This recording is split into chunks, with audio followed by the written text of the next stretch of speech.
What's up, Pit Masters? We are live on a Monday night doing our rub tasting. We got Jesse from Sins BBQ joining us tonight to be going over a couple of rubs. It looks like we got the wired cow rub seasoning and the cherry pecan rub seasoning we will be reviewing tonight. Derek, how have you been? Doing good, brother. How about yourself? Not too bad, man. Not too bad. You've been busy with Little League Baseball, I see. Yeah, yeah. Nothing for me. Mostly focused on the family. But it looks like you've been pretty active in the SCA world. Let's talk about it. How did it go this last weekend? Well, you really want to know how it went down? I can give you a full breakdown if you want to know. 100%. We all want to know. We want a breakdown from you. Okay, so I started my C4 up on Friday night. It just was not coming up to temperature, so I, in a panic, ran across the little roadway here, asked Taranakin, "Hey, do you have a handheld fan?" And he did, so I could actually bring my little C4 up to temp. Okay. Got it up to temp. Finally got my grill grates to about 550 degrees, right about where I wanted them. So I was like, cool. All right, I'm good to go. Give him his fan back. For some strange reason, my timeline got off in my head. So turn-ins were at 7:30. Okay. What does Anthony do? He puts a steak on at 7. A steak usually takes anywhere from 15 to 20 minutes to cook. So I let the sear line go and I go, oh, it's 7 o'clock. This is going to be done 10 minutes too early. So I let it finish the one sear line. I literally take it off, set it on my table for 15 minutes. That's a hell of a rest. Right? Then at 7:15, I continued on with my steak cook, did what I needed to do, cooked it to temperature using the RFX, right? Nice. I'm using RFX, watching the temperature come up. I get to temperature, looking at my phone. I'm like, all right, cool. We're good. Okay. I pull it off, do what I'm going to do to finish it up, clip the strings, make it look all pretty and everything, and then put it in the box, send it to the judges. Sweet. Cool. I got turned in. We're doing good. Guess what? So you feel good with turn in at that point? Yep. Okay. Kind of, because I did not do what everybody should do, is trust and verify with a Thermapen 1 that you actually hit your target temperatures, because we know hitting thermal center is kind of, 1 in 10 shot. It's like throwing a dart at the dartboard with your eyes closed. You might hit the bullseye. But I hit the bullseye this one time, and I actually turned in a fantastic steak and ended up winning first place. Got a 253.6. My man. Won a golden ticket. So are you adjusting your timelines now to reflect this last cook? Yeah, so I'm gonna sear one line and then wait 15 minutes and see if it takes again. You may be onto something. Fantastic, dude. Right, but congratulations. Yep, and then we did a 4-meat contest, and we were able to take down first place brisket, third place ribs, and overall fourth. So very nice. I was going to ask about that too. I saw a post in regards to a 4-meat contest. So very nice, man. So you've been keeping busy in the SCA and the KCBS world, huh? Yeah, it was an unsanctioned event. Let me state that. But still, it was still fun. Yeah. So, yeah. Okay. So what events you got coming up up there in Utah? Next month is the big one. I need everybody to sign up and head to Richfield. That is a quad. Okay. SCA event. So that is in Richfield on June 20th and 21st. Okay. You must enter all 4 state categories to be crowned, I guess, state champ or whatever. They got a big, belt for the person who cooks all 4 meats and gets the highest. Oh, like a wrestling belt? Exactly. Championship belt? Baller. Love it.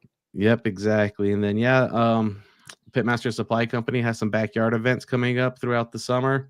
Okay. And then I don't know what else is going down in California. I know you guys have Tahoe coming up in like a week or two, right? Yes. So there's Boulder City is Best Damn.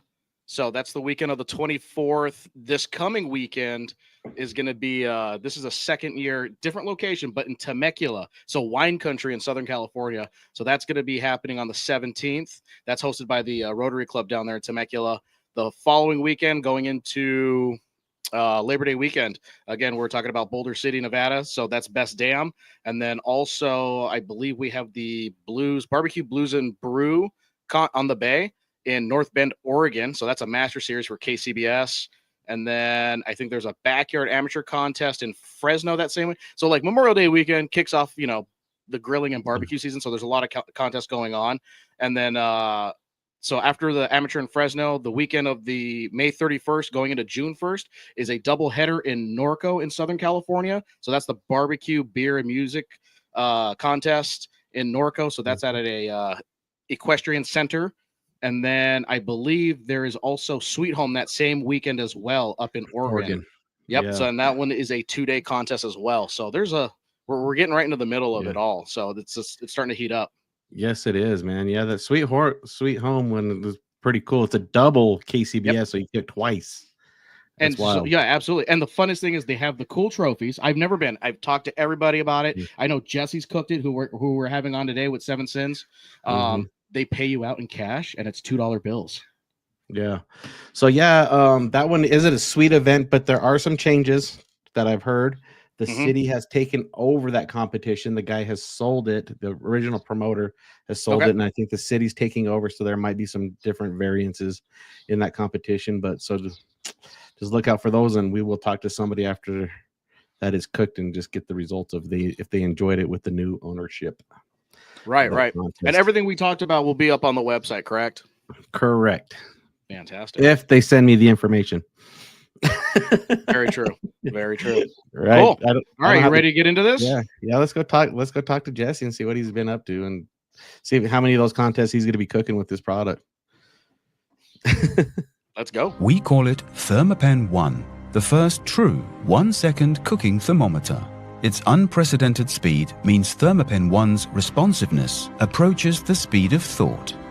Because when you're plating the perfect menu or smoking the perfect side of barbecue, you don't have time to think about how your instant read thermometer is accurate to 0.5 degrees in 1 second or less, or how rugged and waterproof it is, or how big, elegant and bright the backlit display is. You'll just know it works, because our perfection powers your perfection. Seek perfection with Thermapen 1. What's up, guys? Welcome to the show, Jesse. How are you? Doing good. How you guys doing? Good. Not too bad. Well, Jesse, I don't know if you've watched any of these tastings before, but we will get to your tasting. But we like to start off and introduce everybody on the show and how they are tied into the barbecue community. So we will actually start off with Rob. Rob, let us know who you are and what you do. Robert Meyer from Union Grove, Wisconsin, with Kick-Ass Barbecue and the High Stakes Grilling Team. And I do a lot of competitions with KCBS, SCA, now the Rib Cook-Off Association, and just really love all things barbecue. Nice. Trevor, how are you, man? You're not coming live from the patio, man.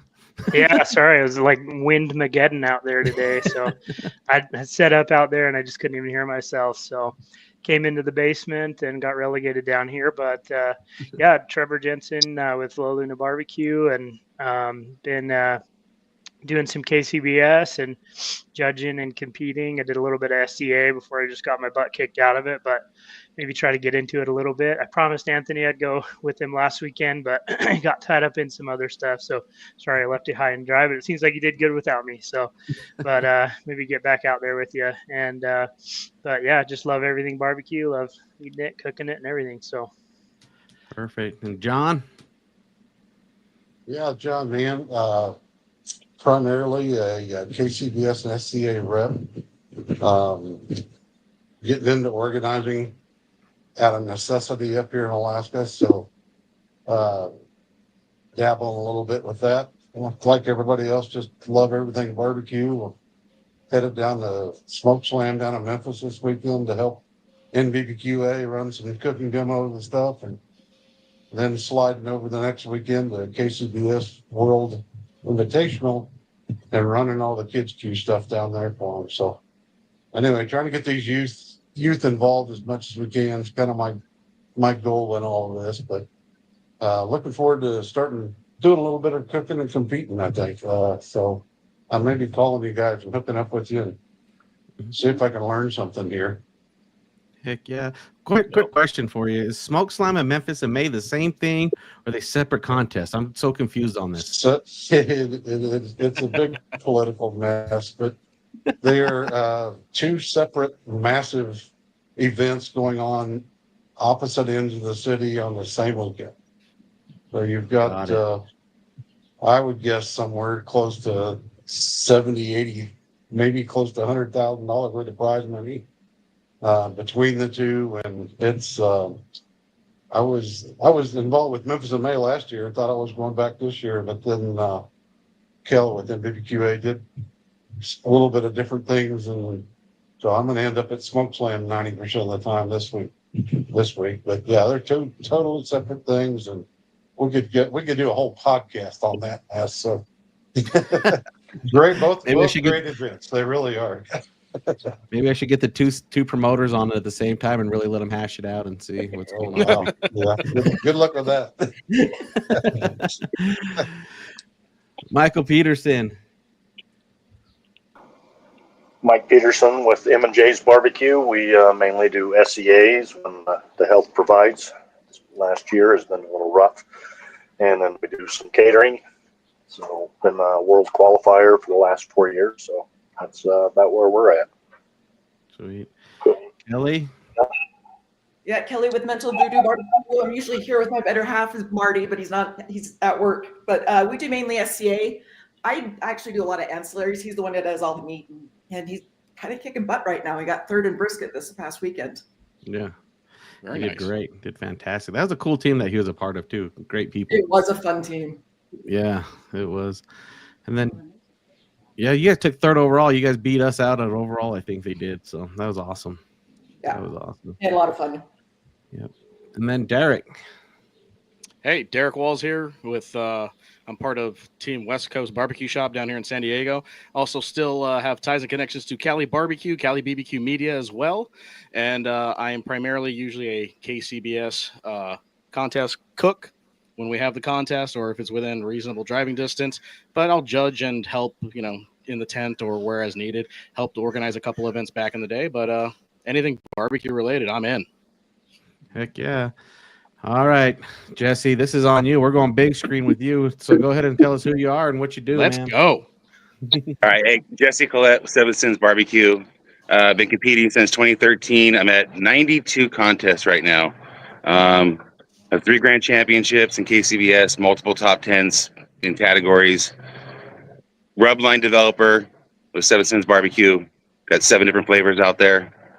Also do catering as well and work a normal full-time job with all of this too. That is awesome. That's a lot of work, but I don't think will ever come close to doing that many KCBS contests. One, we know I'm bougie and I don't like to travel that far. So I'll be hitting 93 next weekend. Utah only has maybe 1 or 2 competitions a year, so it might take me 67 years to catch up with you.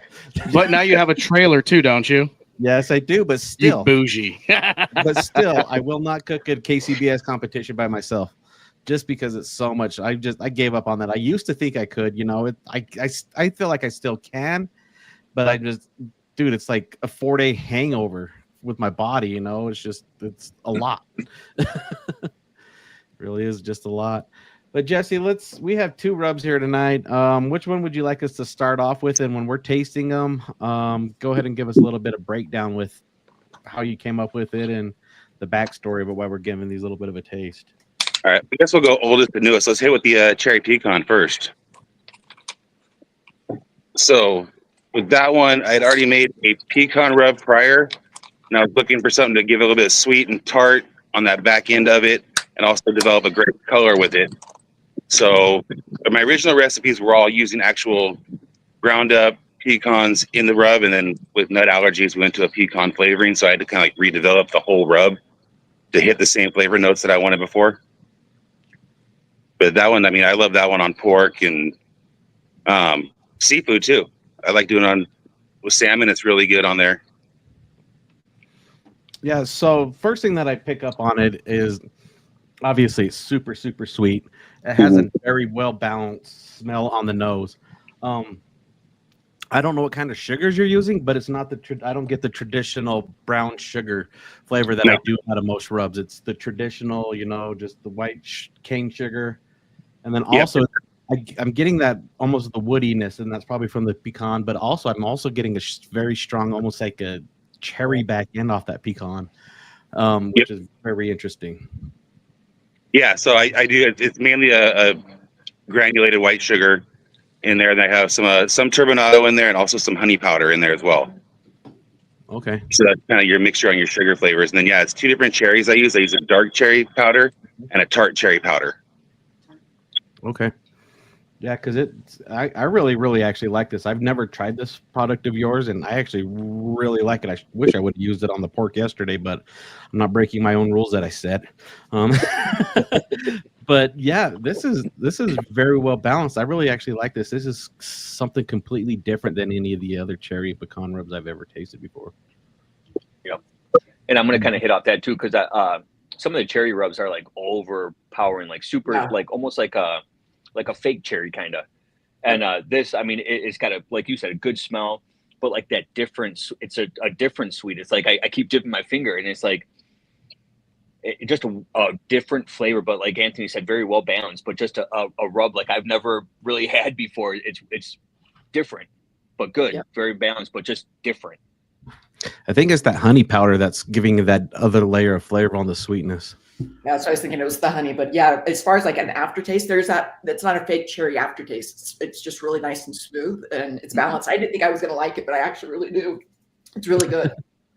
Yeah, and that has a little bit of a heat to it too. Where's the heat coming from? Just a little bit of white pepper in there. That's interesting. That's interesting that the white pepper is giving it that deep of a burn flavor, which is good. It's not bad. It's actually really good. Cool.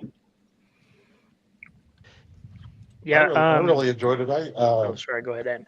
When I saw the cherry, I thought it would be. I like to use a cherry habanero glaze on my ribs a lot, and was kind of expecting, like you guys were saying, that fake cherry flavor, cherry Kool-Aid type.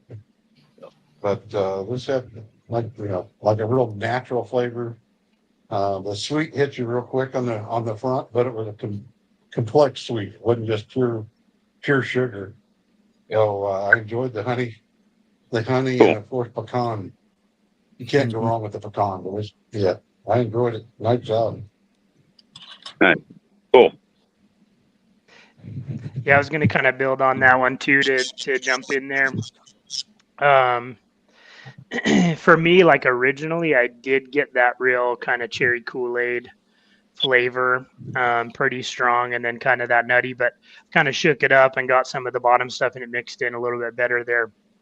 And I like that there is kind of the tart, kind of like what you're saying, kind of the tart cherry, and then some of that other cherry flavor in there, and then there's like that nutty back end. To me, it's one of those ones that I think like I can tell like from it that like just tasting it out of my hand isn't like, it's not one that I want to just like, and not that you do with every rub, like I just want to like shove it in my mouth as a rub, but the way that it balances nice to me, like I feel like I really do want this on a rack of ribs, because I feel like as it cooks in, it's going to balance really, really nice, and you're going to get that nutty and that cherry and everything in every bite as it mixes together. But yeah, I think, like I said, I liked that the two different tones of that cherry kind of play off each other. That the first one I got like a little bit too much, but then as I shook it together, like just really kind of melded together really nicely. Yeah, and I'd also like to, honestly, I feel like this is something that you can go on the seafood side, I think it'd be, I don't know as much on like, like any of the hard shells, like your lobsters and stuff like that, but it's going to be the fish, the tilapia, the white fishes, this is going to really accelerate on. Yeah, I use that one really well. Cool. Yeah, I think this would be pretty good on appetizers. I do a lot of ancillary cooks, and I probably would have used this on my dish that I did last week. I think it'd go good with some jalapeno poppers, some spiciness with your tartness. It almost has like a bean cherry flavor to it, which is good. And then candied pretzels would be good too, to make like a caramel sauce with it. Yeah. It has a nice nutty balance to it. But yeah, I think everybody kind of nailed it too. Right, ice cream. But yeah, everybody kind of nailed it, especially when they started talking about the Kool-Aid aspect of it, right? Yeah. I think everything can be put on ice cream. It's not going to just make it better. Yeah, I don't think we've ever had anything on here that we would not want to put on ice cream. True. But yeah, no, everybody was kind of hitting it, with the Kool-Aid aspect. And you know what? The best way to describe it too, another way to describe it, everybody's talking about the sweetness of the Kool-Aid and everything. When I opened it, the aroma that I got, I felt like a little kid again. When you open your candy sack when you're trick-or-treating and all you just smell is candy, like that's what I smelled opening this up. So it reminded me of that. So everybody's talking about the pecan, the hint of that, along with the tartness of the different levels of cherry. And a lot of times we'll get rubs that are going to be like, oh, it's, salty sweet. This is the opposite. You get hit with the sweet, then you get the salty, then you get some of that natural nuttiness of the pecan and the woodiness. And then also on the back end from the depth of the white pepper, that'll just kind of hang out and hit you on the backside. So it carries so many different levels, which is phenomenal. Yeah. But also with the color on this, you got to tell me on pork, has to give it a nice, rich mahogany color, let's say on your ribs. It gives it a bit. I love the color it gives. It's just a beautiful red mahogany color on there, especially on ribs. That's my top coat on my ribs when I turn them in. Okay. Okay. And then the only concern I usually have with cherry rubs is somebody's at the shop asking about a cherry rub or something super sweet, that burn point. So is this rub easy to burn if you're cooking hot and fast or at a high temp, or will it tolerate that? It'll actually tolerate it quite a bit. Okay. I mean, I've charred a few of them. Obviously, we all have, but I mean, it holds up pretty well. In comps, I don't think I've ever really charred a rack of ribs with that on there. No, very cool. Yeah, I could totally see this on bacon, candied bacon. Belly, anything along those lines. I can't see you going wrong with this. But like Anthony was talking about the kiss on seafood, I think it'll absorb really well, and those flavors will definitely penetrate. So no, it's a fun rub, absolutely. Oh yeah. Yeah, those pork belly burn ends for sure. Oh yeah, straight fat kid. Right? I'd still wrap them in bacon too with this stuff. There you go. Yeah. Yeah, and kind of going back what you guys are saying, it's something that you haven't tasted before. What I was really going for was something that's not on the market now. I wanted to make something different that stood out that was still really good. So I think I like that one. Yeah, it's awesome. Cool. Well, let's get into is it Wired Cow rub seasoning here? The Wired Cow. All right, well, let's give it a taste. All right. Give us a little bit of backstory on this one. So on Wired Cow, I was looking to elevate my beef rub, and I'm like, you know what? Salt, pepper, garlic, onions, a great beef base. Let's ramp this up. So I hit it with some espresso, some chipotle powder, some Worcestershire powder in there as well, and just to kind of bring it up a little bit, kick that, amplify it. So mainly, strictly, I used it for brisket and beef, but I mean, now I'll do it on pork loins, I'll do it on turkeys, I'll do it, kind of on everything. And when you're cooking with it, the espresso goes away, as opposed to like if you're using like a coffee rub, you still get that lingering flavor of coffee. You don't get that at all. You just get a nice bark from that espresso on there. Right. So right out the bottle, it smells like Starbucks. You really get that espresso smell immediately as soon as you crack that bottle open. Mm-hmm. It is a very, very salt forward rub, I do believe. Yep. I do start to get, it's really weird on my tongue. I started to get the pepper flavor, but then the coffee took over, but then the pepper won on the back end. I hate to say this, but it's probably not my favorite rub out of the bottle. Out of the bottle, it's any coffee rub out of the bottle is just very, it's kind of just really hard to actually get the flavor of it. But I'm pretty sure with the salt and the pepper, it is going to be fantastic on like a tenderloin, a steak, anything beefy. I'm kind of excited to give it a go. But yeah, man. The smell's great. I like the heavy salt. I like the heavy pepper. It's just making that, like you said the espresso will probably go away. Yeah, the espresso goes away, and actually a lot of the salt kind of goes away in there too. So it's a heavy salt forward, just tasting out the bottle. Yeah. When you're cooking with it, it definitely everything mellows out on it too. That's kind of what I assumed. That I didn't want to be like, oh yeah, it's fantastic. It's a beef rub with coffee in it. It's very aggressive at coming out of the bottle. Right. But yeah, no, it's definitely one of those ones of you have to cook with it really to get that rub. I get that. Yep. Yeah. No, I agree with you, Anthony. I love salt. and it was just really straightforward. But to your point, it'd be good on beef and it'll mellow out. I don't pick up coffee, and I can smell it, but I can't taste it. So out of the two, cherry pecan's definitely my favorite.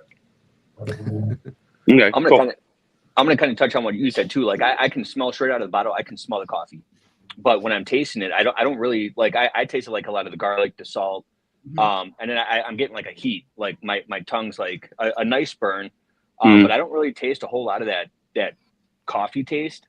I enjoy it. I like it. And like Anthony was saying, some of those coffee rubs are like over like a coffee taste. But yeah, this one I could see definitely giving like a good bark or something on a brisket or a tri-tip or anything like super beefy. But like I said, I enjoy it. Okay. Jesse, how does this one do on fish? Yeah, Jesse, I got to admit right out of the box here, I'm not a coffee fan. I don't drink coffee. I love the smell of coffee. So Right. Right on the nose, it's great. I did get a big coffee taste on mine, and I was, to be honest, not impressed until you told me, hey, that coffee cooks off. So now I'm anxious to use it. Actually put it on some protein. I'm thinking tri-tip. I think get a tri-tip and try get a nice bark and crust on it, and so I'm not gonna say thumbs down on it until I put it on some protein, but it, that I think it is one of them, like Anthony was saying, that right out of the bottle you're smelling it and it's kind of overwhelming, and I think it's one you definitely have to try, on your protein first and then make your decision. I look forward to trying it. Cool. Yeah. And then, Eric, you're asking about what was that? Are you asking about how I used that one on seafood before? Yeah. How does it do well on seafood? Yeah, actually, I use that on swordfish quite a bit, and it does really well. Okay. So doing swordfish steaks? Yep. Yeah, I was curious to know if it would make also a good not a replacement, but maybe for some blackened, if it was some cod or something along those lines. I probably wouldn't go super heavy on it. Yeah, no bite on it. The pepperiness on it and everything, but I figured it'd make for a good blackened seafood cook or something along those lines. But I have, fun fact, I've had this one before. And I remember telling you, I was like, dude, I did this thing on turkey for catering and people went crazy for it. The espresso does cook off. And that's the one thing I love about this panel. Everybody's flavor is, like everybody pretty much tastes the same thing, but maybe they'll taste it. I know for me, and you guys keep me in check, which I love.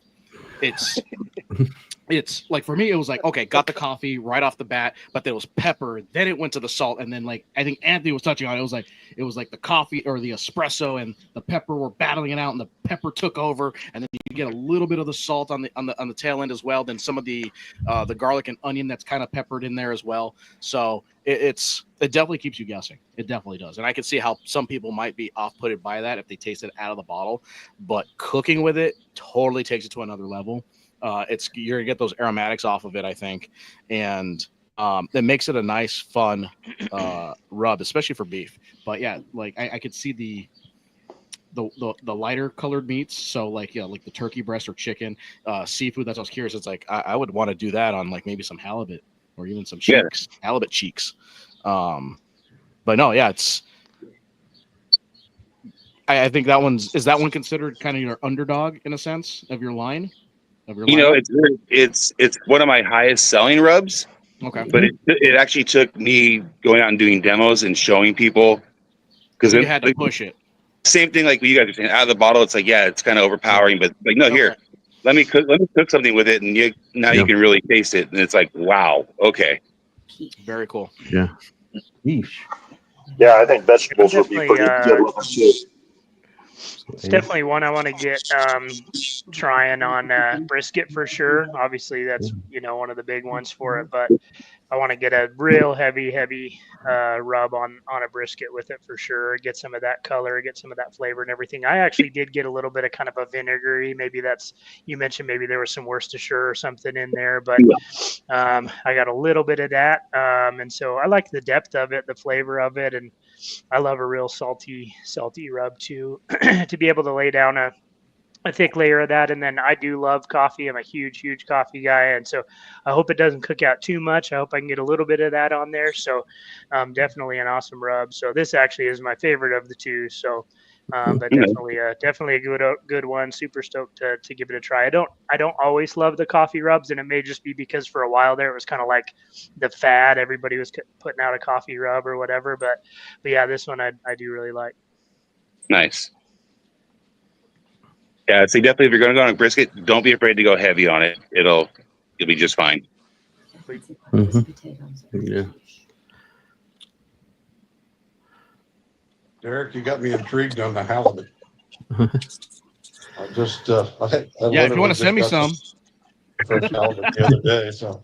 Yeah, if you want to send me some Alaskan halibut, we greatly appreciate it. I'll report back to you. Peterson, what do you think? Stir fry. Jesse, maybe I'll do a little content with some halibut. Yeah. There we go.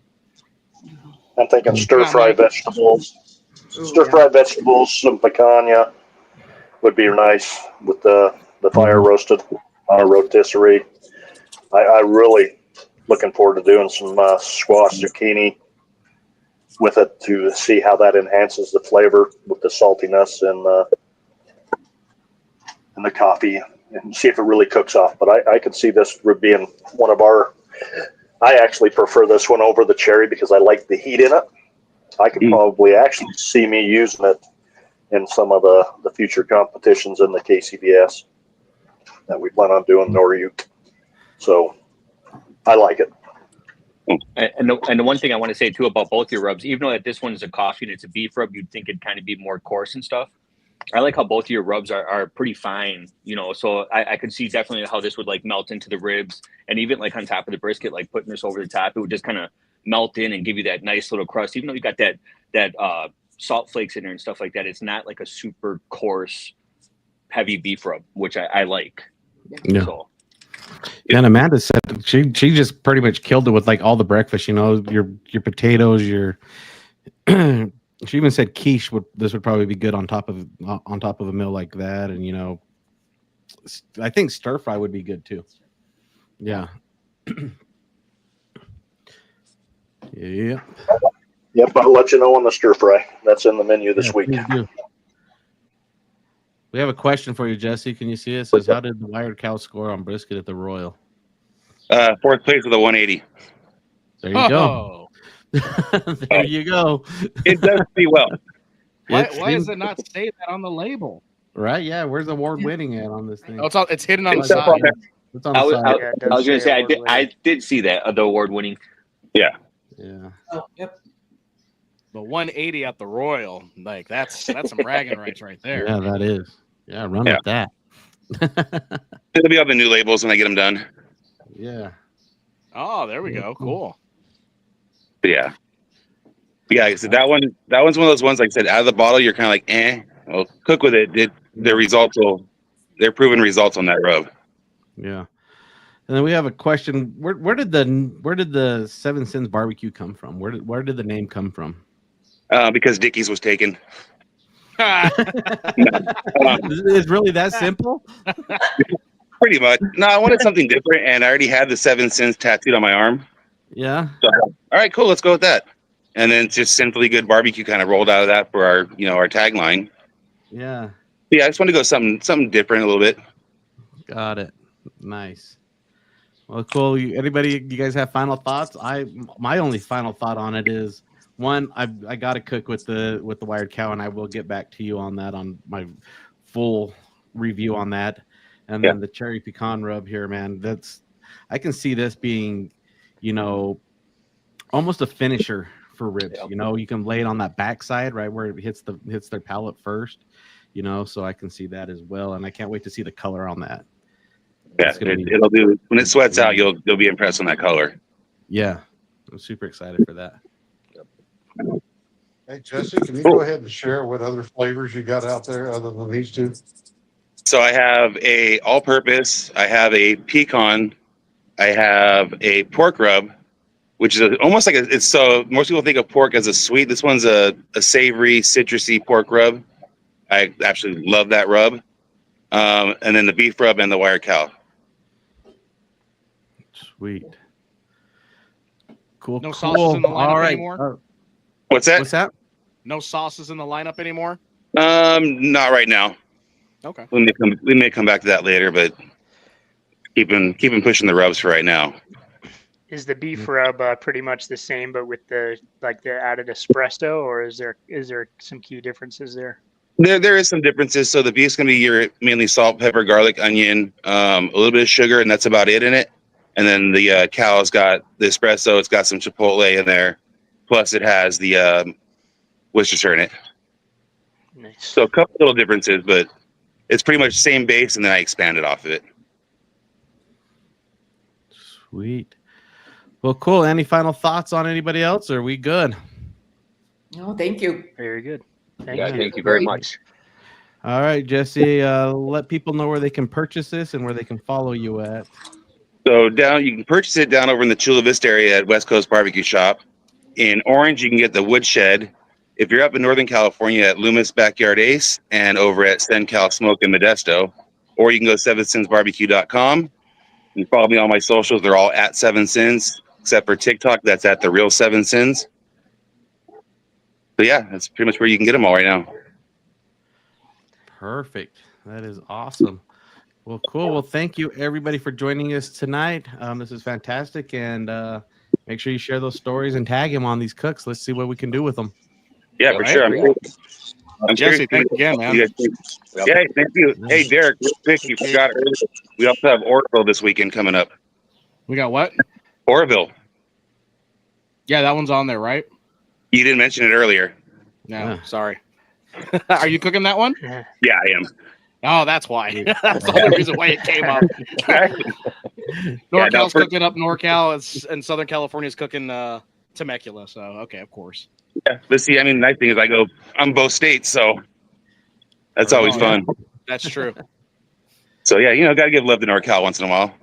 Of course. Yes. But no, you guys, great talking to y'all. No, thank you again for sharing it with Yeah, us thank and you very much. giving us some feedback or some background on it. So thanks again for sharing. Yeah, sure. All righty, guys. Everybody have a good night. Hey. Thank you. Yeah, you too, guys. Thank you. Everybody. You guys have a good night. We'll see you. We'll see you later. Bye.